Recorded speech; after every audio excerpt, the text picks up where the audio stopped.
Hello students, question number 8 of JEE Mains 2023 January 24 shift 1 paper says that let PQR be a triangle. The points A, B and C are on the sides QR, RP and PQ respectively, such that QA upon AR equal to RB upon BP equal to PC upon CQ equal to 1 upon 2 है. Then area of triangle PQR divided by area of triangle ABC क्या होगा ये हमें बताना है. तो start करते हैं. हम लोग सबसे पहले एक डायग्राम बना लें और इस क्वेश्चन को हम लोग कोशिश करेंगे कि वेक्टर्स को रिलेट करके हम लोग इस क्वेश्चन को अगर करना चाहें तो करें.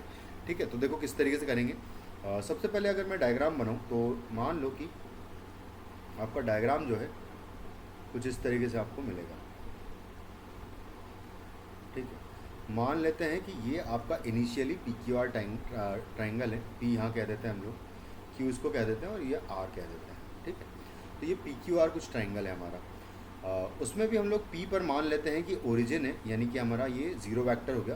क्यू जो है वो स्मॉल क्यू मान लेते हैं और आर जो है स्मॉल आर मान लेते हैं. इस तरीके से हम लोग आर पॉइंट को अज्यूम कर लेते हैं. उसके बाद जो पॉइंट्स हैं उसके अकॉर्डिंग देख लेते हैं. जैसे Q A upon A R की वैल्यू, ए आर जो है डबल होना चाहिए, है ना. अब हम मार्क कर लेते हैं सबसे पहले तो कि Q A upon A R, जो ए पॉइंट है वो क्यू आर साइड पर है, तो क्यू आर पर ए पॉइंट आएगा और कुछ इस तरीके से आएगा कि ए आर जो है डबल दिखना चाहिए, यानी कि पॉइंट यहाँ पर कहीं पर आएगा. मान लो ए पॉइंट, ये होगा आपका ए point.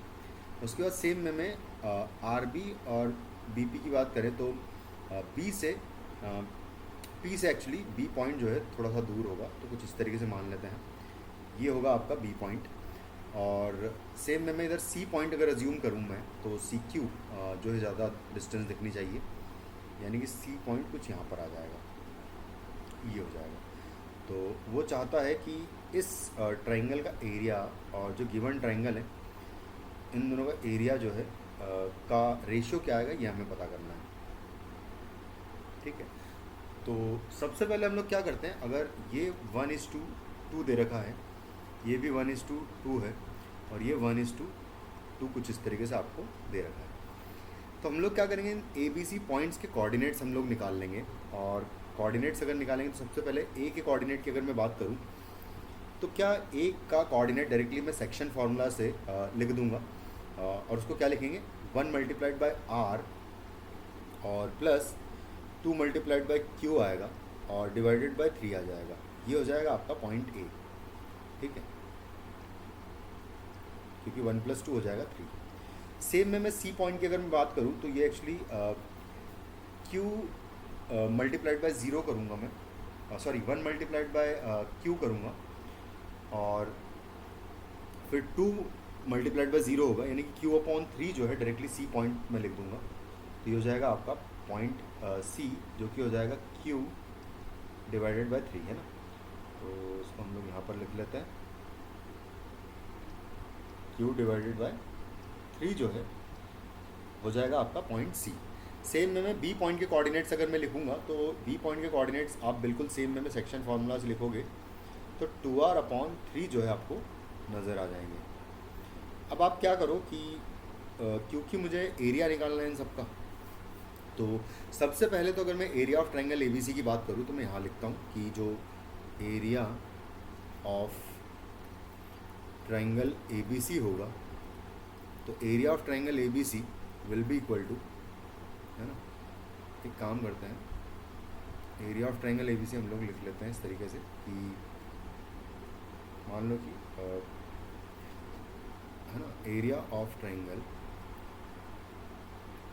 A B C is equal to, यहाँ पर हम क्या लिखेंगे भाई, सिंपल सी बात है, A cross B, half of mod of A cross B जो है वो आपका एरिया ऑफ ट्राइंगल होता है. अगर ए और बी जो है कोई दो साइड्स हैं अगर, तो यहाँ पर देखिए अगर तो पी क्यू और पी आर जो है दोनों साइड्स का हमें वेक्टर पता है. तो पी क्यू का वेक्टर क्या पता है भाई, क्यू पता है और पी आर का वेक्टर हमें आर पता है. तो अगर मैं लिखना चाहूँ तो ऐसा कर सकते हैं कि 1/2 times mod of 1/2 times mod of P Q cross P Q cross आ जाएगा पी आर, है ना, इस तरीके से आ जाएगा। तो इसको अगर मैं लिखूं तो यहाँ पर फाइनली फिर आएगा मेरे पास कि 1/2 इंटू पी क्यू मुझे पता है क्यू, और इंटू पी आर भी पता है आर। तो ये हो जाएगा आपका area of triangle A B C, sorry A B C नहीं, ये हम ट्राइंगल पी क्यू आर का एरिया निकाल रहे थे, क्योंकि बड़ा ट्राइंगल तो वही है ना पी क्यू आर, उसी की बात कर रहे थे, पी क्यू और पी आर तो उसी में है, ठीक है। छोटे वाले ट्राइंगल के लिए तो अभी थोड़ी सा टाइम है। उसके लिए सबसे पहले हम लोग क्या करेंगे, उसके साइड्स का वेक्टर्स निकालेंगे सबसे पहले। तो अगर मैं ए बी साइड का वेक्टर निकालूंगा, तो ए बी का अगर निकालेंगे तो बी के कोऑर्डिनेट्स माइनस ए के कोऑर्डिनेट्स करूंगा मैं, पोजीशन वेक्टर है ना, position vector of B minus position vector of A करूंगा मैं, तो मुझे मिल जाएगा ए बी का पोजीशन वेक्टर, यानी कि पोजीशन वेक्टर नहीं, एक्चुअली ए बी का हमें वेक्टर मिलेगा, ठीक है। तो यहाँ अगर देखें तो 2r माइनस आर हो जाएगा r, और r माइनस 2q हो जाएगा यहाँ पर। तो इसको अगर लिखे तो ये हो जाएगा r माइनस 2q और डिवाइडेड बाय आ जाएगा 3। ये हो जाएगा आपका ए बी वैक्टर। सिमिलरली मैं क्या करूँगा कि ए सी वैक्टर निकाल लूँगा। तो ए सी वैक्टर जो है आपका आ जाएगा position vector of C which is q upon 3 minus position vector of A vector, यानी कि ए पॉइंट की पोजीशन वेक्टर, यानी कि r plus 2q divided by 3 हो जाएगा। और अगर इसको सब्ट्रैक्ट करें तो q माइनस 2q जो है q बचेगा, यानी कि माइनस r वेक्टर और माइनस q वेक्टर आ जाएगा, और डिवाइडेड बाय आ जाएगा कितना, 3 आ जाएगा। उसके बाद हम क्या करेंगे कि इसको नेक्स्ट पेज पर area of triangle A B C निकाल लेते हैं। तो area of triangle A B C के लिए यहाँ पर लिख देते हैं हम लोग कि area of triangle A B C, जो दो साइड्स निकाली है उनके करस्पॉन्डिंग हम लोग लिख देंगे उसका एरिया कि 1/2 times A B cross A C, है ना, ऐसा कर लेते हैं। तो ए बी क्रॉस ए सी के का मॉड लिख लेते हैं ना, इस तरीके से। दोनों की वैल्यूज़ अगर मैं यहाँ पर पुट करूँ तो ये हो जाएगा 1/2 टाइम्स ए बी जो लिखा हुआ है वो है हमारा r माइनस 2q अपॉन 3। तो यहाँ आ जाएगा r माइनस 2q अपॉन 3, और क्रॉस प्रोडक्ट विथ आ जाएगा A C vector which is minus r minus q upon 3। तो देखो अगर वैसे भी मॉड तो लगा ही है, तो अगर मैं इसको दोनों को माइनस हटा के अगर लिख दूं तो बात गलत नहीं होगी, बिल्कुल आंसर जो है चेंज नहीं आएगा, सेम आएगा। तो कुछ इस तरीके से आ जाएगा। अब मैं क्या करता हूँ, ये 3 जो है दोनों का बाहर ले लेते हैं, 3 इंटू 3 9 कर देते हैं बाहर, यानी कि 9 इंटू 2 हो जाएगा कितना, 18। तो 18 हो जाएगा बाहर इधर, है ना, 1/18, और मल्टीप्लाइड बाय फिर क्या है, इन दोनों को आपस में मल्टीप्लाई कर लेते हैं। तो r इंटू आर करेंगे तो है ना r क्रॉस r, एक तो आएगा r क्रॉस r, फिर आएगा r क्रॉस